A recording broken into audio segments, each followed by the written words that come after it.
Okay, we're live, and welcome to the Michael Dowswell Show. And because Gene Hackman died, I thought it would be a good thing to do like a special on him. And I really did grow up with Hackman, uh, on the TV, and it was, me. Again, it always seems to be myself and my father, and uh, and we watched, a lot of these movies were, uh, movies that my dad enjoyed, and, uh, with the French Connection and Bridge Too Far, and he was just in, movies that my dad would watch, and I've been trying to do. I have been watching a little bit about Hackman, and they said, so particularly the Royal Tenenbaums, apparently, I don't think I've spelled that right actually, but so Royal Tenenbaums is a Wes Anderson movie, and apparently Wes Anderson had quite a bit of difficulty with uh, Hackman, and it was to do with the fact that he was really young, and but it appears that Gene Hackman was apparently extremely good, like at his job, and he could do it in one take. And other people, who weren't as good, were kind of left. They needed multiple takes, and I think it must have been pretty frustrating. I would think. I would think so. Um, his career actually started in 1961, and there's like on IMDb it says he played a cop, but it was uncredited. And then again in 1961, there's a TV show, and he that seems to be sort of where he started, but you can't really rely on IMDb because it does leave things out. And then, I mean, there's a weird thing on there at the moment with David. What's his name? What's the guy's name? John Carpenter. Uh, his entire director's um, his entire director's list of movies is missing on there on IMDb. Can you believe that? It's actually true. I hope the sound is good. Um, it better be. Whoa. Um,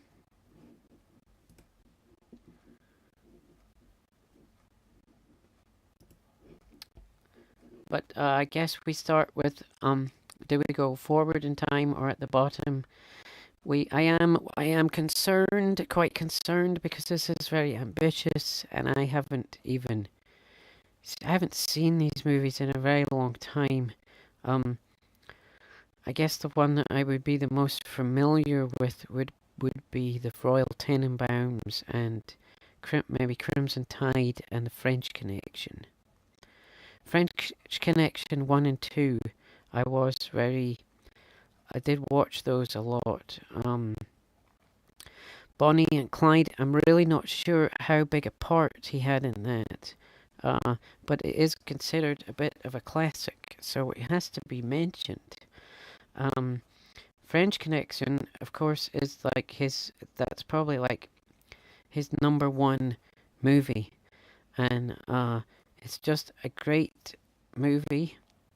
I think it's directed by William Friedkin. I know it's directed by. You think? You think? You th- I know it's Friedkin, and it is great. And they were comparing it. They were saying that at the time, on the TV, there were things like Adam 12, and uh, if you went into a movie theater and you saw French Connection, it was just extreme realism compared to, what you were watching on the TV.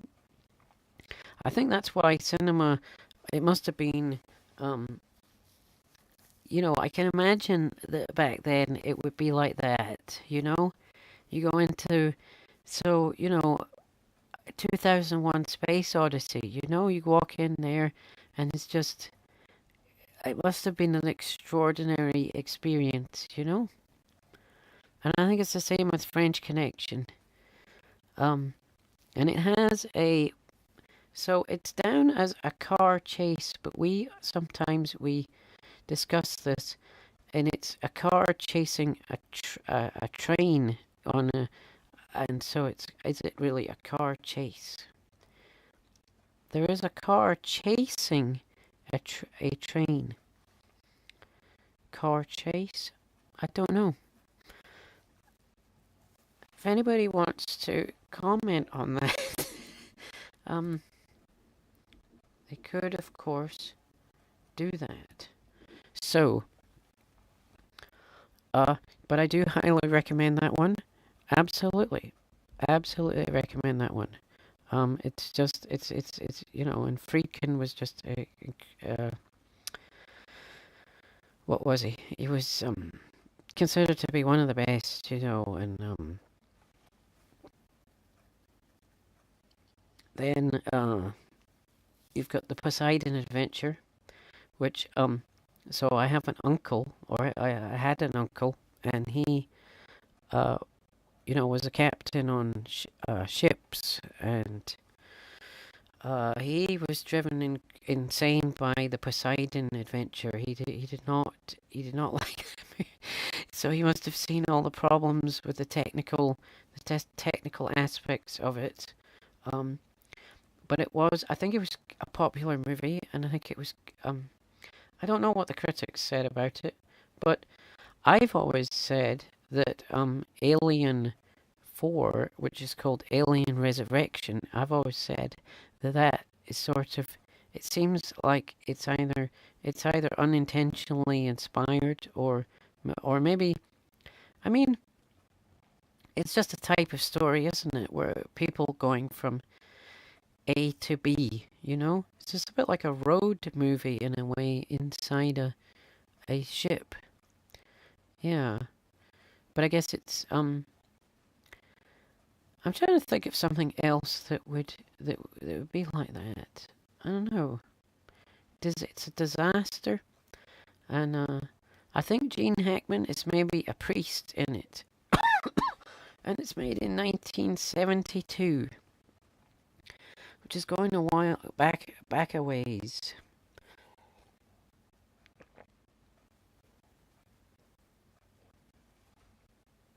And then we've got the conversation, unfortunately. So I know that's a very famous movie, and it might be William Friedkin again. It's very famous.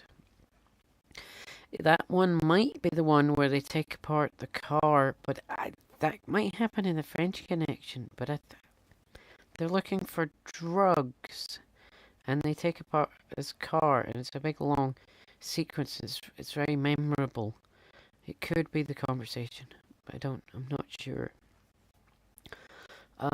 Then you've got so you got the French Connection 2, which this is actually, and I know who directed this. This is a John Frankenheimer, and he also is considered to be like one of the very best. Seems like Gene Hackman was working with the best of the best, and was very, very good at choosing his scripts. And yeah, he was just, it's quite the resume. It's nothing to be ashamed of at all. What was I saying? French Connection 2? Yeah, John Frank. Yeah. And it, of course, has a sequence in it where he has to So the villains, I don't know how the sound is sounding, but uh, the villains pump the hero's body with drugs and get him addicted to drugs, and then he has to come off the drugs and go cold turkey. He has to go cold turkey, and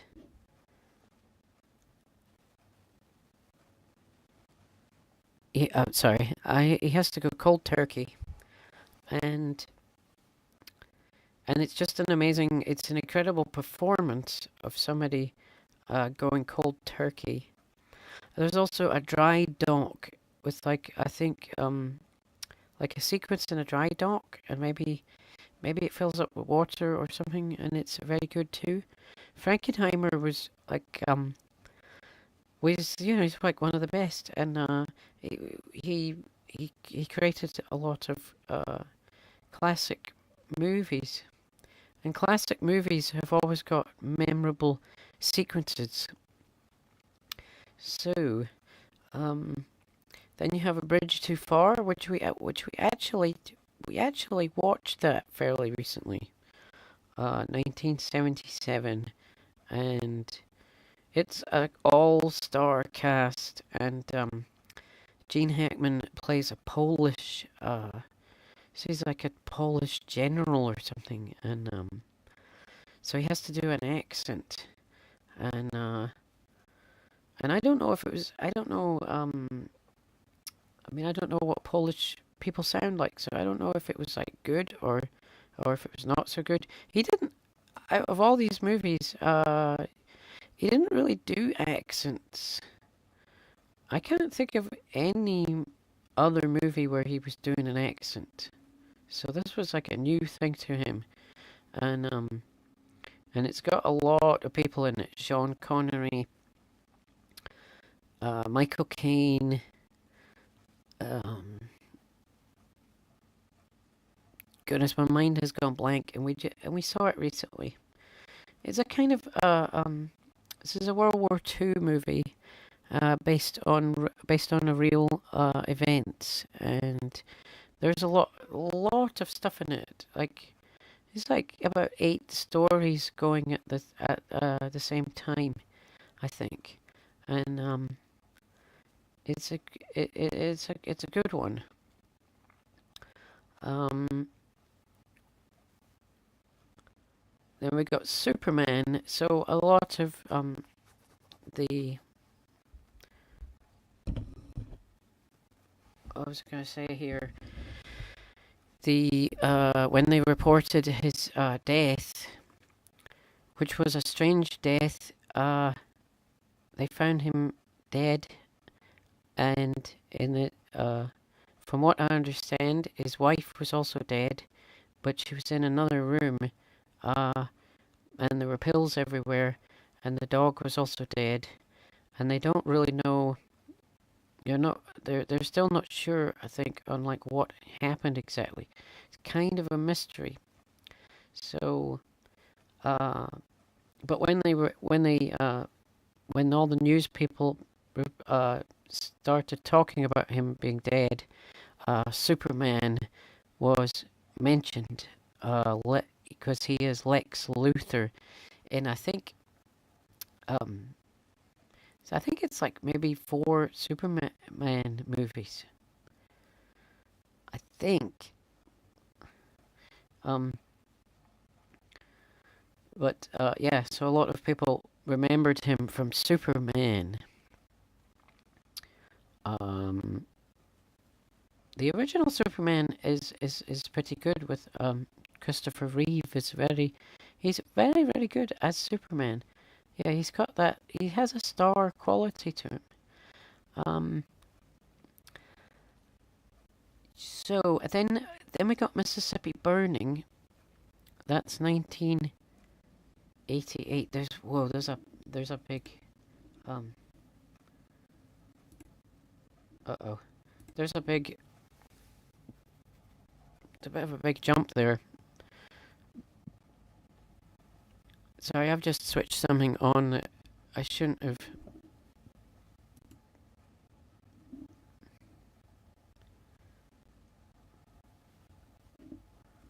And also, oh, come on now, come on. So also, I always seem to be burping and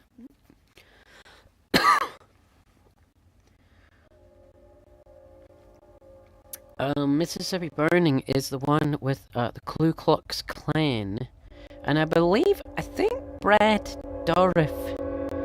Sorry, there's a train coming now. I don't know how loud that is. We could just keep talking. I'm sure.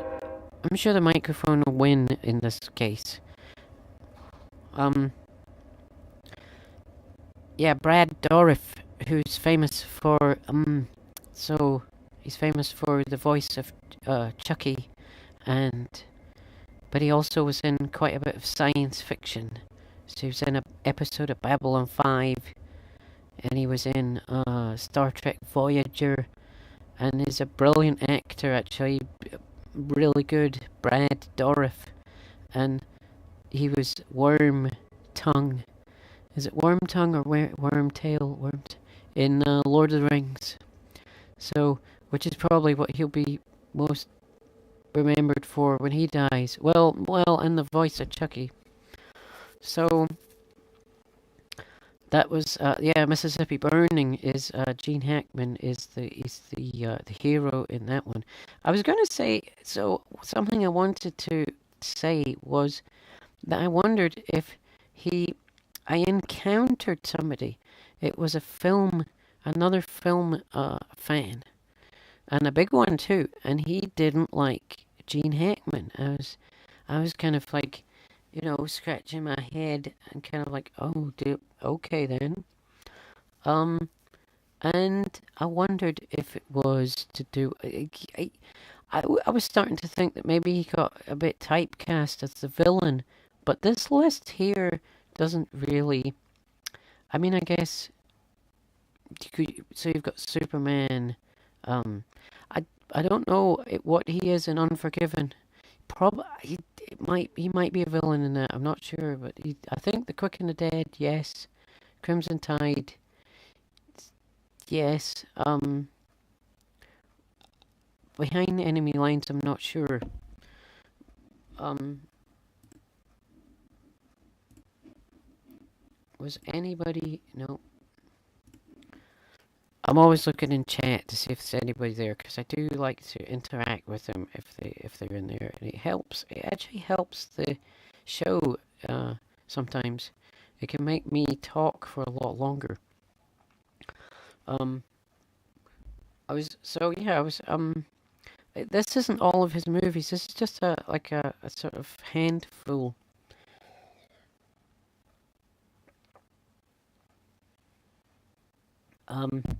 But I do remember Mississippi Burning was quite a famous one, but I don't know if it's historically accurate. That's something you really do have to look into that whenever they do whenever they do something based on.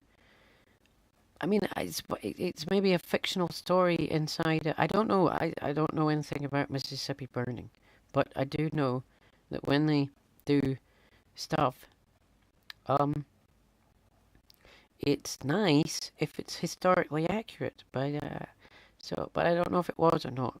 But um, you can also have fiction though stuffed into, because the next one here is Bat 21. This one has got Danny Glover in it, and he works with Danny Glover twice there, doesn't he? Royal Tenenbaums has got Danny Glover in it too. Bat 21 is a Vietnam movie, and I would imagine. I don't know. It could be a true story. It could be. I don't know. I do remember my dad watching it.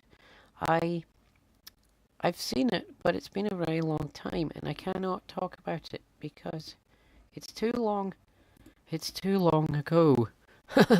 So, um, Narrow Margin, I do remember being that was a sort of a suspense, maybe a suspense thriller kind of a thing on a train, and I do remember that was really good. I do remember. Um, don't know who directed it, but I think it was pretty good. Unforgiven is, I think, a Clint Eastwood movie. And that's another one that they mention quite a bit as being like one of the best. But I can't really talk about that either. So we gotta move on to. Uh, we gotta move to. I should have. Never mind. The Quick and the Dead is also a western, and that's a Sam Raimi western movie. And this one, so in this one, they got lots of like what we call them, like creative camera uh, angles, and they do a lot of like tricks with the camera, and that's kind of what makes that movie stand out. Uh, and the fact that it's a Sam Raimi. I think it's Sharon Stone and Gene Hackman, and there's somebody else in there who's like young. It might be, I don't know. It might be it's some other person who became famous, but I can't remember. I want to say Leonardo DiCaprio, but it might not be. But that's what I want to say. Um, as I have seen these movies, but it's been a really long time. The voice is going.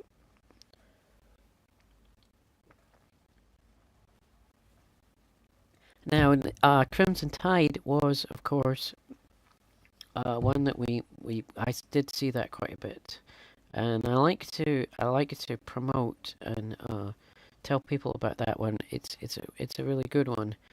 It's a submarine movie, and it's a kind of a mutiny sort of thing.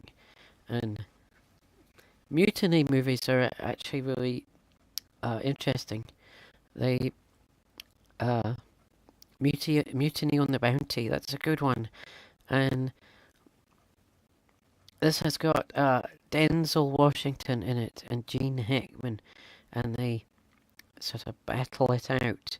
And it's made in 1995, and there is a character, a small part in here, Viggo Mortensen, who would later become Aragorn in The Lord of the Rings. And it's directed by Ridley Scott's brother, Tony Scott. And it's a lot of it's a good one. It's got good music. It's very nicely made. I remember I remember there was like a making of at the time, 1995. Goodness, and they I don't know if it was the first movie to do it, but they had the interior of the submarine was was on like a thing, and they could make it what's the word for that, roll, uh and I do remember that was, it might have been the first movie to do that, but probably, I don't want to say if it was or not, but so and I do want to recommend that one. I do want to recommend that one. Ants is a that was an animation. I think that was DreamWorks, and Woody Allen voiced an ant, and I do remember at the Blockbuster they had it in the they had it in this I guess you call it like a bargain bucket or like a thing, and I came out of there with it, and goodness I was young then, and Sylvester Stallone also voices an ant in this. It was an unusual cast. Uh, but then I guess with an animation, well. And Gene Hackman is voicing an ant, and probably the villain. Because he was very good at doing the villain, and uh, he was very good at doing the hero. He was just very talented, and so I'm trying to think. And yeah, it was DreamWorks I think instead of Pixar, because Pixar really dominated the thing. But then eventually you had Despicable Me and Ice Age, and these were like rival companies, you know. Hotel Transylvania is another one that kind of rival, like they managed to somehow break in and rival Pixar. But Pixar is still going at the moment. Um, the Royal Tenenbaums. Okay, so I really love this movie. I really love this one, and Gene Hackman's really good in it, and everybody's really good in it. And this was kind of special. It's kind of a special movie to me because um, it's very like I can really remember where I was. I was living on my own in an apartment, and I didn't have a way of watching movies. And but my brother-in-law had given me a DVD player, and um, DVDs they hadn't been out for very long, I don't think. And I had one DVD. I had one DVD that I purchased, and that was Die Hard. And then my next door neighbor, who was doing the same degree as me, the Bachelor of Arts, um, he was hello Ryan, if you're watching. I don't know. I don't think anybody watches. I don't know who's watching, but he let me borrow the Royal Tenenbaums, and I was just blown away by how good it was. And I possibly so I think I watched it maybe twice in one day, or at least the next day I maybe watched it again.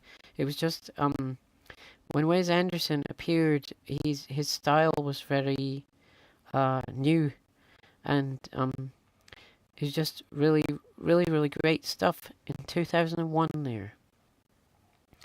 Yeah, I uh, I was very impressed, and it has kind of has an all star cast as well, and it's just the music. I think music and script are very important, and the actors and everything. So let's see now. So the last one there that I've chosen to put on is Behind Enemy Lines, and that's this has. See, I'm not sure what Gene Hackman was in this, if he was a villain or not. I want to say I don't know. I don't think he was, but maybe I don't know. Can't remember. I don't know. It had Owen Wilson. That's kind of strange because he was in the Royal Tenenbaums as well. Huh. S- Um, but Owen Wilson was in this movie, and this movie was a kind of an action sort of drama, suspense kind of thing, and it was really good. I actually really liked it, and uh, and that's really all that we have to. I can't think of anything else to say. This was an ambitious live stream, and I hope that it went smoother than I thought it was going to go, to be honest with you. Um, but he was something special, and oh goodness, and apparently he was 95 years old, and uh, like they said, apparently he could get it right in one take, and that's pretty unusual. Uh, and you could see on the screen, when he was acting, you could see the confidence. Like, I mean, it was quite extraordinary actually.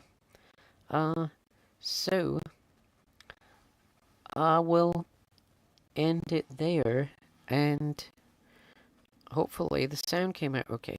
But I will see you, and see you in the next one.